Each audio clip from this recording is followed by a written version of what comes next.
Hello mga katiktik, magandang umaga po. Ngayong araw po ang pag-uusapan natin is paano nga ba nagwo-work ang algorithm ni Facebook po, no? So kung mapapansin niyo po mga katiktik, kapag once na nag-upload po tayo ng mga videos po natin is kahit marami pa po tayong followers, pero onti lang po talaga ang viewers po. So diyan na po talaga papasok ang algorithm po ni Facebook. So ngayon, para mas maliwanagan po kayo mga katiktik, once na nag-upload po tayo, ibibigay lang po muna ni algorithm or i-distribute lang po muna niya yung 20% sa ating follower po and 20% din po sa ating non-follower po mga katiktik. So ngayon, halimbawa, yung video po natin is marami pong nag-react, marami pong nag-comments po, at saka marami na rin pong nag-shares. So ibig sabihin po niyan mga katiktik is i-spread na po yan ni algorithm po or isasuggest pa po tayo sa wider audience po natin mga katiktik. So ngayon naman, once na ang video po natin is walang nag-like masyado, walang nag-react or nag-comment or nag-share po mga katiktik. Ngayon, halos hindi na po yan isi-suggest. Pero hindi ibig sabihin po noon mga katiktik is wala na po talagang mag-view noon.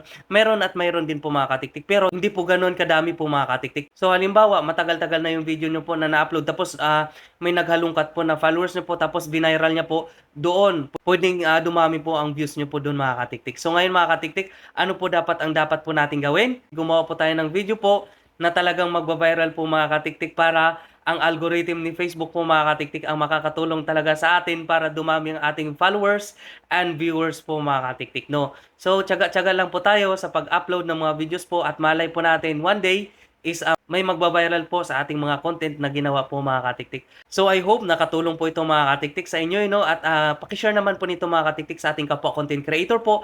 At kung hindi ka pa po nakapag-follow din sa akin, pa-follow na din po sa Katiktik channel po at nagtuturo ako ng tips and tutorial. Thank you and God bless you more.